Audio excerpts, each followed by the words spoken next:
चुड़ैल की कहानी एक डर भरी दास्तां। एक छोटे से गांव में, जहां हर शाम धूप ढलते ही सब लोग अपने घरों में छुप जाते थे, एक पुरानी हवेली थी, सदियों से खाली, टूटी फूटी और इतनी खामोश कि जैसे समय भी वहां रुक गया हो। गांव वाले कहते थे कि उस हवेली में एक चुड़ैल रहती है। काली सारी, लंबे बाल, उल्टे पैर और आंखों में आग सी रोशनी। उस रात की बात। एक दिन गांव का एक जावा लड़का, रवि, जिसे अफवाहों पे भरोसा नहीं था, दोस्तों से जुआ जीतने के लिए उस हवेली में रात भर रुकने चला गया। उसके हाथ में एक मशाल थी और दिल में थोड़ा डर पर ज्यादा क्यूरियोसिटी। रात के 12 बजे अचानक से हवेली की दीवार पर लिखा दिखाई दिया, वापस जा वरना तू कभी लौट नहीं पाएगा। रवि हंसा, बस कोई बदमाश का काम होगा। पर जैसे ही उसने पीठ घुमाई, एक सर्दी सी हवा चली और फिर चुड़ैल दिखाई दी।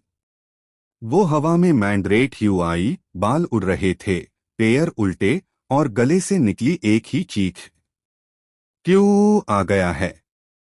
रवि भागने लगा, पर दरवाजा बंद हो चुका था।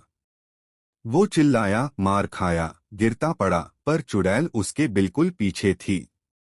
उसने रवि के कण में फूंक मारी और कहते हैं, रवि उसी रात से पागल हो गया। हकीकत या अफवाह? अगले दिन रवि को हवेली के बाहर बेहोशी की हालत में पाया गया। उसकी आंखें सेफ्ट, जुबान बैंड और हाथ में एक पुराना कंगन था जो उस चुड़ैल का बताया जाता था जब वो इंसान थी। गांव के ब्यूड लॉग कहते हैं, वो चुड़ैल पहले एक दुल्हन थी जिसका दुल्हा शादी की रात ही उससे धोखा देकर भाग गया था। उसने वही हवेली में अपनी जान दे दी और तब से हर पूर्णिमा की रात वो किसी बेवकूफ को ढूंढती है अपना दुल्हा बनाने के लिए। अगले महीने पूर्णिमा आ रही है। तुम उस हवेली जाने का सोच रहे हो? तो संभल के, कहानी ही सही, पर चुड़ैल अब भी इंतजार कर रही है।